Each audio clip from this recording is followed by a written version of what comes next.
Blog Talk Radio.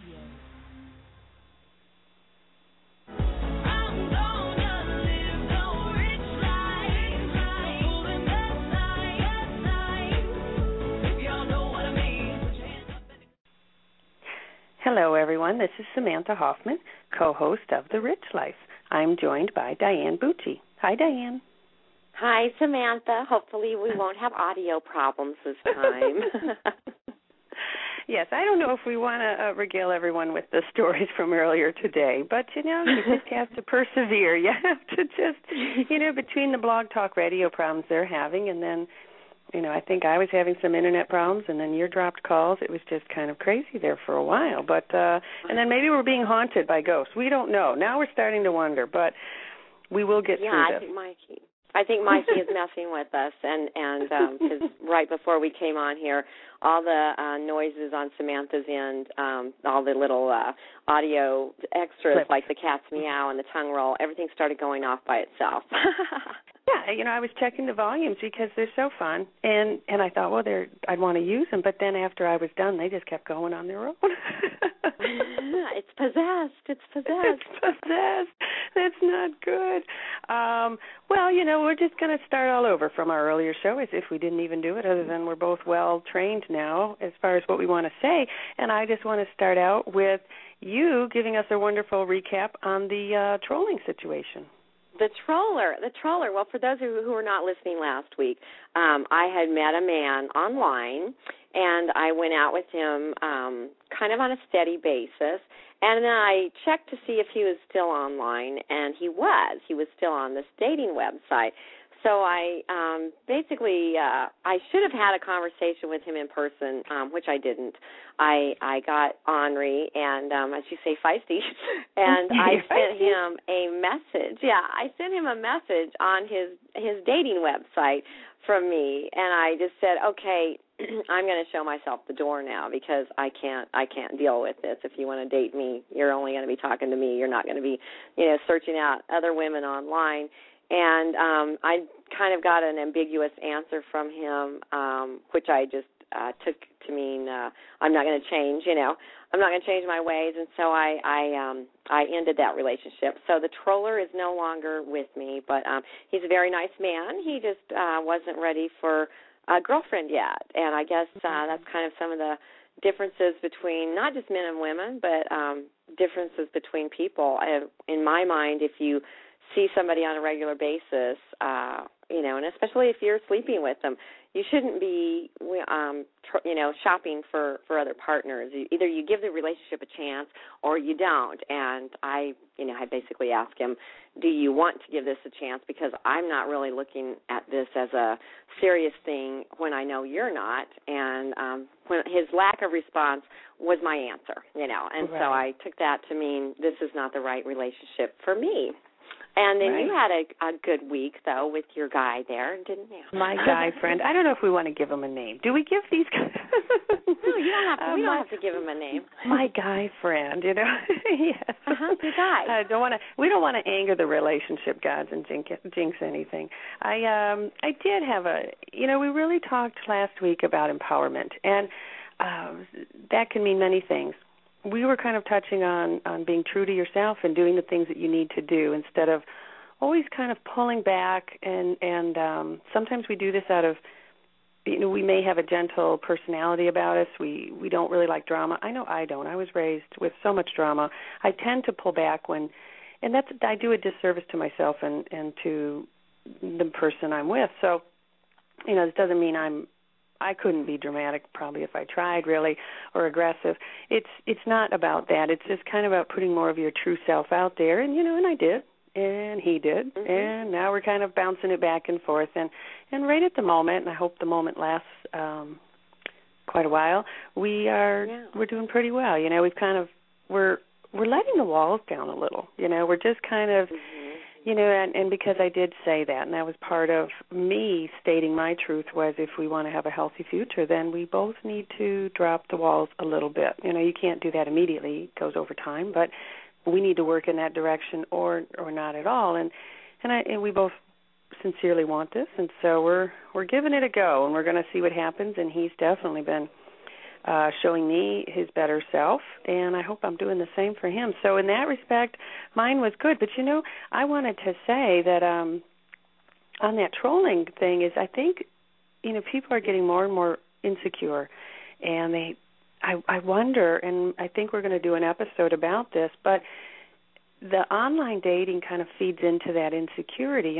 Where before you didn't have that, you weren't able to catalog shop constantly for other people or get their attention to the degree that the online dating seems to do.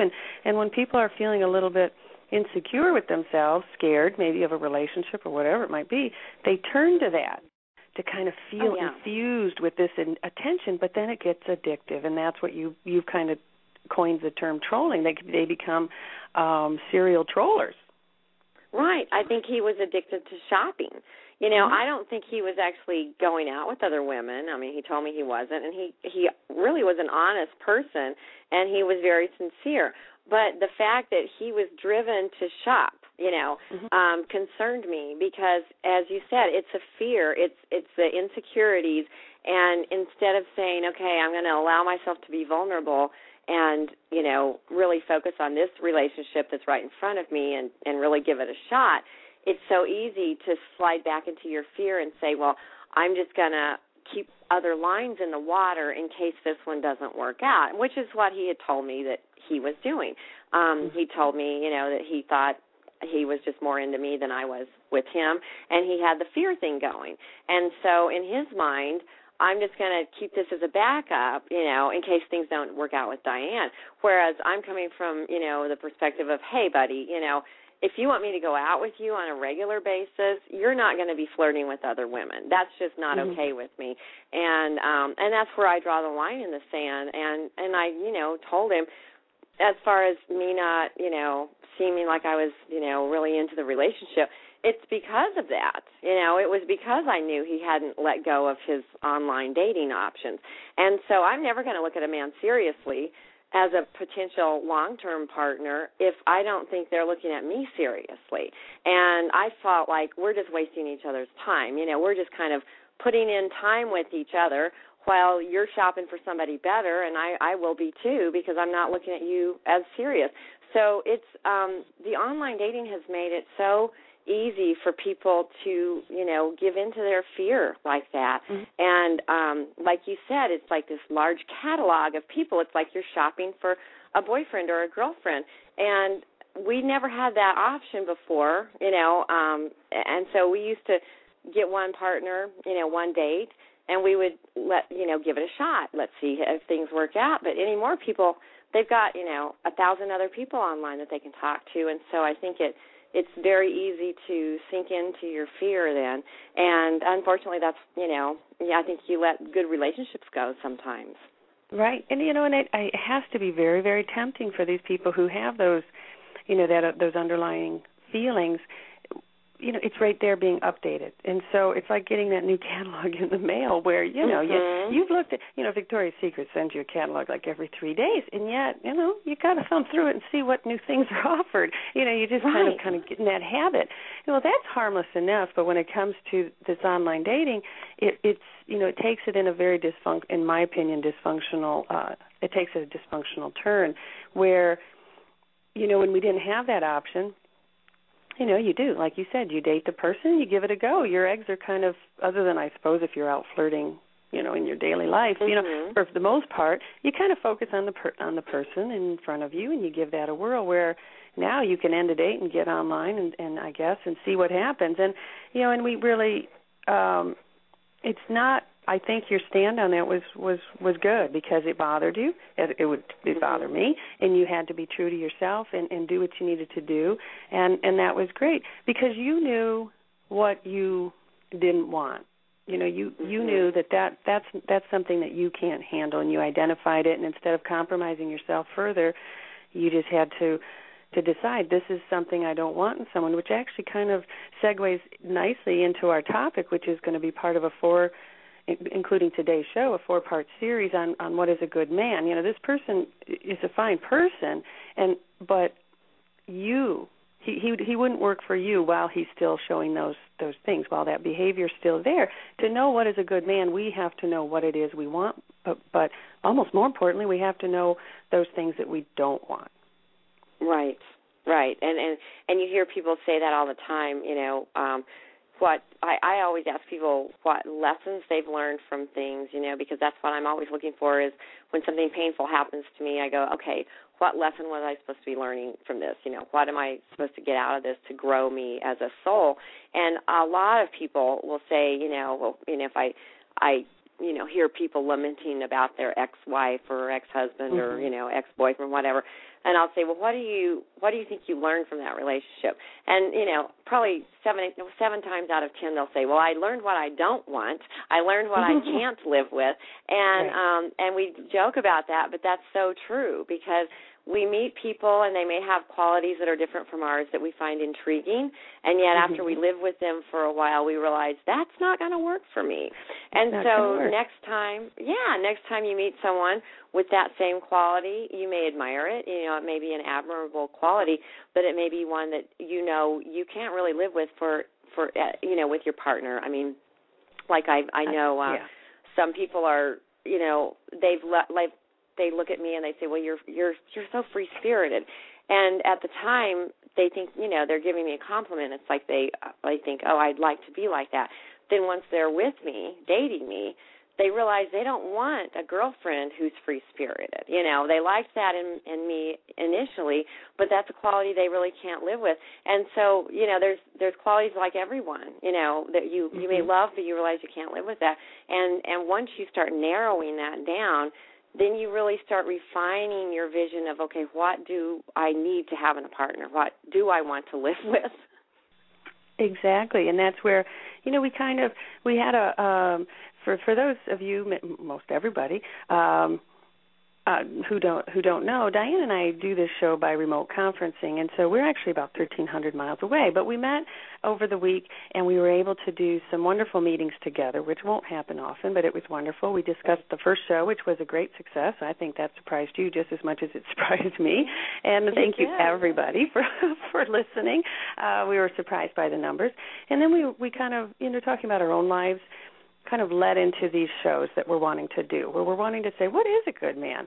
And what we believe in the direction that we're taking this topic is you have to know, to find that, to ever stumble upon it, to be aligned to it, to attract it, to however you look at life and how life works. You first must know yourself, what you want. You have to know who you are and what you want. You're going to come about that by all of these trials of life.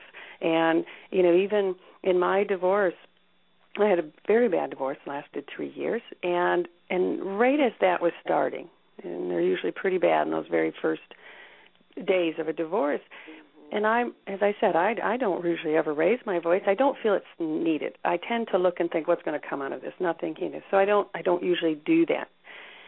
But in a heated argument, I finally said to my now ex-husband, I said, thank you. Thank you for providing me the contrast that has shown me now what I do not want in a partner. And those words hit him like a brick to the head because they were very true. By living with him and experiencing him, and I was angry, so there were no nice words being said at the moment, but we were beyond that, actually. That bridge was burned down. But I did. The truth is there. I now know I need someone who's honest, who's stable, who's there for me. That's something you also want. So a man who's there for us. So for us, the makings of a good man is one that steps up, one that's there, one that doesn't lie, one that's. Someone say, well, who wants someone who lies? Well, it's a trigger for me. They really have to hold true to their statements, and obviously they can't be skunking around, and there's all those other things. But by living in that or dating, for sometimes you might be just in a dating relationship. When you get out of it, don't damn the relationship. Don't look at it and think, oh, that was a wasted time. It wasn't. No, I mean, maybe you should have got out of it sooner. I think most of us should have. But we learned a lot. And now you can move forward. Don't you think? Oh, absolutely. I don't think any relationship is a waste of time because I think we're drawn into every relationship because we have something to learn from it. And so it's kind of the universe is giving us an opportunity to grow. And a lot of times it's a painful lesson, but yet it's a lesson that we needed to learn. Exactly. Most of the time it's a painful lesson. I'm tired of lessons. Really? I know. I'm tired of character building. I'm ready for some summer vacation. Or do we get to have some summer vacation soon, kids, so we can say lessons are over? Let's. Boy, I'll tell you, apparently not in Colorado. We're still having snow. But, you start feeling like, okay, I've gone through all these doomed relationships. I've learned all this, So when am I going to have the one that comes along that is happiness, When am I going to have a good lesson? I mean, a lesson that makes me happy to learn. And I you and I are both people who always look at the cup half full. And so we both always go into every relationship or every endeavor with a positive attitude, and we think everything's going to work out. And I think you have to do that. And that's what you see with a lot of the online dating. If you read these people's profiles, they're just carrying their emotional baggage out in front of them. They're bitter and they're angry, and it's like they view the opposite sex as the enemy, and they're, and so that's what they're going to attract. They're going to attract more of that instead of attracting somebody positive into their life, and I firmly believe that. And so regardless of how many times I, fall off the horse, I'm going to keep getting back on and thinking I'm going to meet, the right man at some point in my life, and everything's going to be, all airy-fairy, as we always say. Right. Right, and and it takes time to adjust, to learn what you want, and then if you meet somebody, and if you're together for any length of time, then it starts the period of the relationship where you're learning about the other and you're learning how to love them, how they want to be loved, and I think that's very, very important. Some people don't even care about that; they just go through, like a bull in a china store. That's not my approach. How I give love is very much how I want to get it back, on the essence of it, not the action, not the deed. I don't want this person in my life to do all the same things that I do for him, but the same texture, the same essence. And so you kind of have to learn what matters to them. And I think going into what makes a good man, and we discussed this in our as we were preparing for the show. Men don't really know what women want hardly anymore, and they're getting very confused, and women are getting a little confused in how to express it. And we still, most women, it is my firm belief, want that chivalry. We want that gesture. Can we do it on our own? Heavens, yes, I have. I've had to rebuild myself 3 times over, and I'm quite frankly, I'm getting a little tired of it. But I'll do it again as many times as I need to. I'm very capable and very independent, but that is very confusing then to a man that comes into my life. How is he to behave? Is he going to insult me if he does certain actions? And I understand that now. We've talked about that. Not everybody analyzes the hell out of life like you and I do, but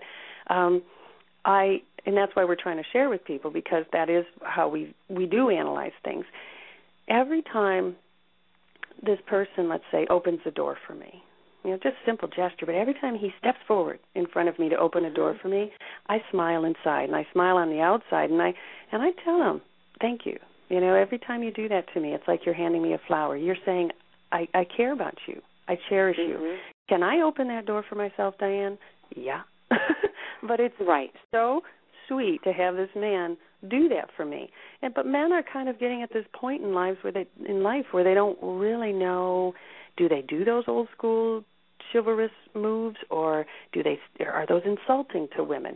And that's where we came upon this idea, and we're going to have 3 experts in their field talk about human nature and behavior and the deep down desires of what we really want. And I think as we evolve, as the world demands more and more out of us, we still have these fundamental core desires. I think men love it when a woman embraces her femininity. I'm not necessarily meaning ruffles and lace, but her female part. She's a woman, and she touches him soft. I mean, I think a man really does enjoy that. But as a woman is out working, crazy and managing this and doing that, sometimes she forgets to do those things, or it's not told to her that it's appreciated. Right. We forget all of that, and that's one of we're going to talk about that over the course of the next 3, this show, and then the next 3, and we have these great guests. And why don't you go ahead and talk about the first 2? I think they're just wonderful. Yeah. Well, the first one is Linda Salvin. and she's a psychic, but she's much more than just a psychic. She was not born with clairvoyance. She went to grew up in a family that gave her all the great education that money could buy, and she went into science and biology, and she ended up with a career in the health field, the healthcare industry, and she studied germs and all of this stuff. And she was on an airplane, and it crashed. And right after the plane crash, she survived, but she felt like she was kind of walking like 6 foot outside of her body for months. And after that, she was involved in a car accident where she almost died. And then she had medical issues, which, again, she almost died. So she was kind of at the verge of death 3 different times, and in a short period of time. And she kind of got this gift of clairvoyance then. And someone who she talked to about it said that she was actually what they call a walk-in, where when she almost died, it was like she was kind of like a vessel where a spirit, a good spirit, could also kind of inhabit her body that had these psychic powers. So she ended up kind of leaving her chosen profession and studying metaphysics now. She has her doctorate in that, and she's very popular on the West Coast. She's on radio and on television. She's kind of like the psychic to the stars, and she was voted the number 2 psychic in the country and the number 4 in the world. So she's definitely, built her reputation, and she's got a lot of insight because she talks to so many people who have relationship problems. So she gets it, right from the horse's mouth. The woman who's crying over the man, or the man who's desperate for the woman. She knows what they want, how they want that partner to show up for them. And so she's wonderful as far as just human nature and all of her insight.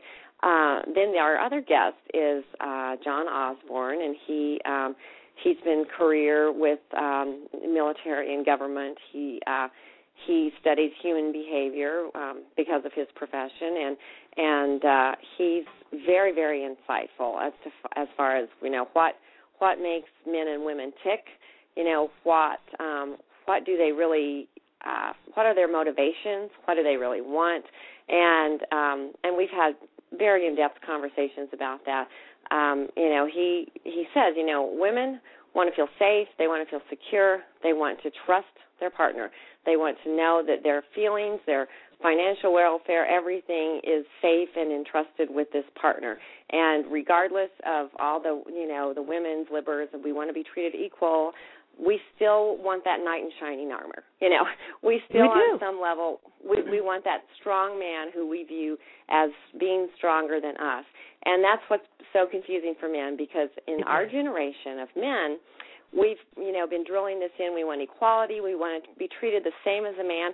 And so men they don't even know. They don't want to make us upset by opening the door or offering to pick up the tab. But they've had so many women get angry at them for that. They don't know what to do, in situations. Right. They feel like we want that metrosexual man who is just kind of like the gender lines are so blurred anymore that the men and women are so almost asexual sometimes.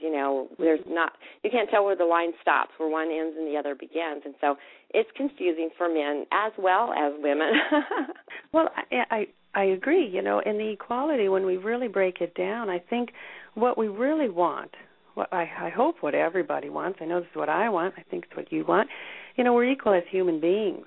But I want the man to be, nobody's better. The man is not better than the woman, and the woman is surely no better than the man. We are just all here doing this, and we're all equal. But the man has definite, I feel, there's going to be things he's going to do better. There's just certain things, there's certain aspects of his being that he's just going to be better at. And I want to watch him spread his wings in that area. The same goes for the woman. And I think most men, they truly do want, but you have to cherish and you have to build the person up across the board. You can't beat somebody down during the afternoon and then expect them to crawl lovingly into the bed at night. I mean, it just doesn't work. Right. You can't tell a man constantly he's not doing everything right and then expect him to do, we really have to be very conscious of how we put this out there and how we build up our partner and share with them what we want. And But I think life is so stressful. Most of us are very stressed out anyway, and we kind of forget these things. But a relationship is very much a living, breathing thing that requires our work and our attention, our attentiveness, and adjustments. We have to adjust. So you said something earlier, and you said they want their women, I think both actually men and women, we want a partner that'll show up for them. But what a man wants is different than what a woman wants in that regard. And that's okay. Yeah. We don't have to keep wanting the same thing. Doesn't mean we're not equal. It means, hey, you might like one thing to eat for dinner, and I like something different. We're both equally hungry, and we both equally deserve to have dinner, but we want different things. And I think a man can want something, and it's fine. It's good if he wants something very different from his bride or his partner than the woman wants from him. How we support one another is very different. It's and that should be celebrated. That should be learned and explored. Not, well, I do it this way, you need to do it this way too. And that's where we're all getting really messed up. Well, and I think in the workplace, I'll take my ex-husband and I, for example. He had a female boss. And, he's very successful in his job, but his immediate supervisor was a woman for almost the entire time that we were married. He had two different women who were his bosses. And so he would go into the workplace with these women who were kind of, barracudas, they were going to be, treated as equal or better than the men. And I was a store manager, so everyone was subordinate to me in my store. And so, he had a female boss, and I was the boss, and yet we'd come home at night, he would go shovel the snow, and I would go cook the dinner, which is very traditional, male-female roles. And so it's like you have this persona all day long of this equality, where it's like men can be the bosses, women can be the bosses, it doesn't matter. And you need that in the workplace. You really do. It has to be there in the workplace. Absolutely. But then we've taken it so far that I think anymore people come home and it's just not a given that the man's going to go shovel the snow or, the woman's going to make the dinner. That's something that's old-fashioned gender roles. And so the problem is if one of you wants those old-fashioned gender roles at home or in your relationship and one of you doesn't, or one of you doesn't even feel comfortable, they don't know what the other one wants. And that's what I feel like we run into all the time where these poor men don't know what we want, and we don't know what they want either. And we're not doing a very good job expressing it, either one. I need a very intellectual man, but I need him to also be sensitive. I don't want him to squish a spider and cry sensitive. That's not what I mean. But I do want him to be sensitive when it comes to sharing his feelings with me. And we've talked about this before. I feel, we work with a lot of very creative types. It's just the nature of the beast. It's the world we live in, you and I.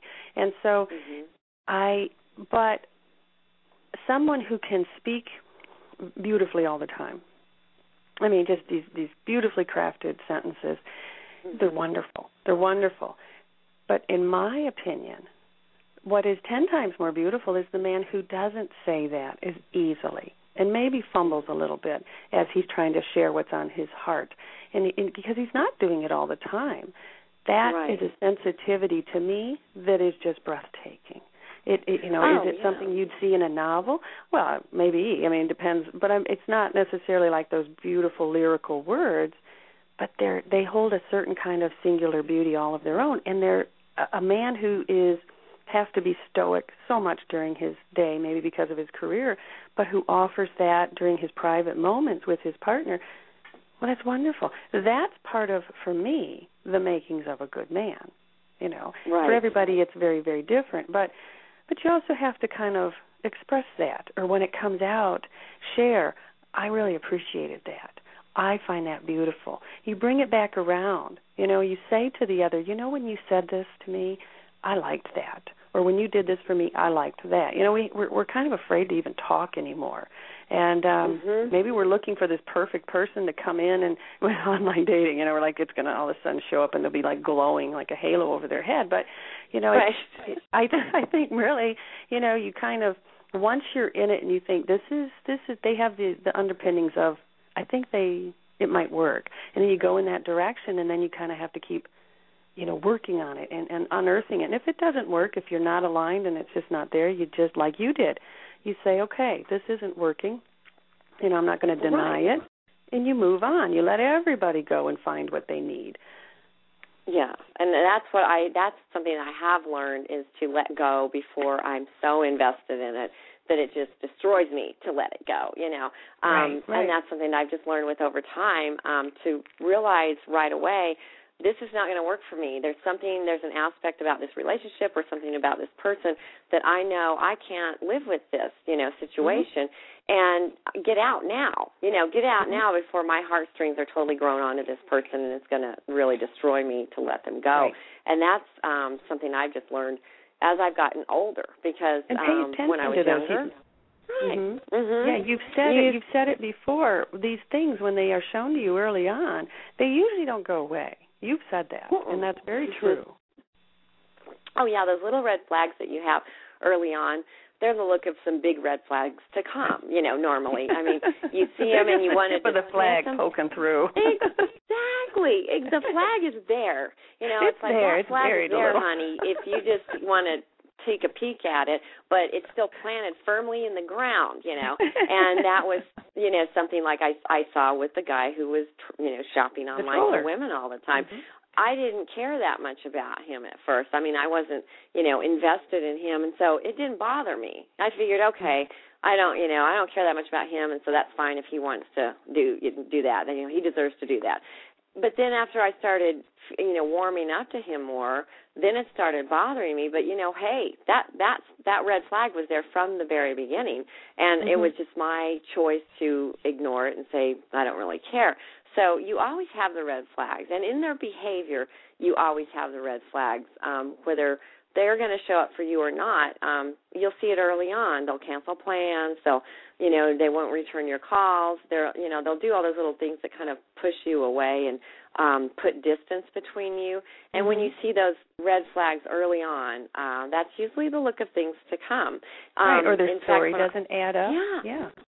Yes. When I was talking to John Osborn before our call, something that he said that I want him to talk about when he is on, he said, you know, as a man, he said, you can't slow down the pace that you set after you first meet. And isn't that so true? It's like if a man is, if they're bold and they're charging in and they're pursuing you and you feel pursued, if they suddenly slow down and you don't feel so pursued anymore, there's a major problem. Yes. Something's up. Yes, it's so true. You've got to maintain that same pace, or even quicken your pace, but you can't slow down. But you know, as far as, you know, the men, with the blurred lines between the gender roles now that we've got here, I think that's very difficult for men to say, you know, well, she wants me to pursue her. You know, they've gotten slammed down at every turn, and I think they're afraid to step up and do what comes instinctive to them. Men are the pursuers. They are the hunters. They like to hunt. They like to chase. That's something that's just hardwired into them, and it's, I think, difficult for them when they get stymied and they're getting mixed signals like, oh, we don't want you to do that. We want to call you. We want to chase you. That doesn't really come naturally, I think, to either side normally. I know that I put in the relationship that I'm currently in, I've put deliberate thought as it was playing out from the very beginning, after probably the second date, how I wanted to watch this unfold, and I very much allowed the pursuing to be done, and I think that made him feel better. I mean, in the whole 5 months, I think I only called him like a handful of times because it was the way it was laid out from the very beginning was, you know, he was actively the pursuer, And I actually liked it. But see, and that was something I wouldn't have known about myself. I don't think I really realized that before, but by letting it kind of happen that way, I thought, I look back, and one day, and I haven't told him this, if this works out and we possibly decide to carry it on for however long, I want to look back at that and enjoy that. I can say, I remember when, we did this, and he would do these things and, consistently call, and because that's what I need is consistency in these things. And it's, but you all have to find your rhythm and know what works best for everybody. But you're right. That's a fundamental, instinctual feeling that the man wants to express, I should say. I think they have it, but they don't always know if they have the right to express it. And I say express it. And I think that's what we're trying to get to here with these shows is it's okay. It's okay to say, I want a man who's going to open the door for me. That doesn't mean I'm less of a woman. It doesn't mean I'm less of a person. It means I'm more of a woman because I know myself. This is what I want. It makes sense. You're a wonderful cook, and you're only about yay big. It would make sense that you would be in the, doing what you do best, let's say coming home from work and making dinner, and, having your, strong, burly husband do the snow. I mean, that just simply makes sense. Let's just do some of these things that make sense. Right. Instead of arm wrestling over the shovel because we don't want to seem inferior, and it's like, no, we're equals because, we treat each other as equals. We're equal human beings. But from there, let's all just be what we are. That's my thought. Is that too simplistic? I like that, and that's so true. But I think that's the problem that we're talking about is men and women. Neither one of them feel comfortable to just be. Yeah.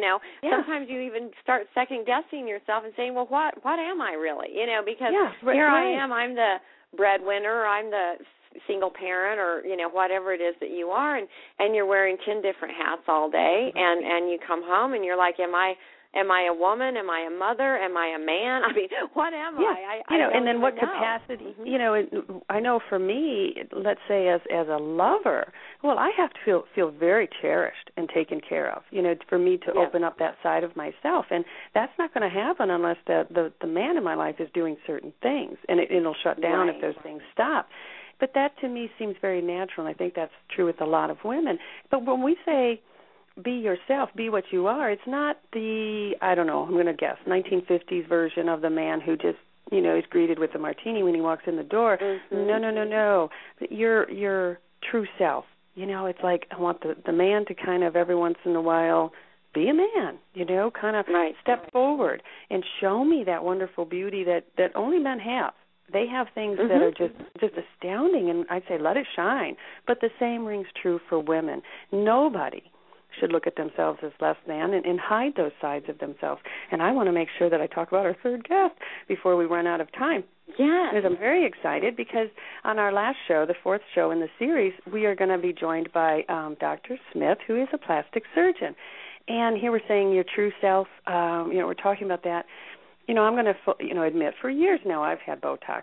Why not? I say do what you want to do with yourself. I've got tattoos. I've colored my hair. I've had Botox. Why? Because I wanted to. It's my body. I do what I want to do.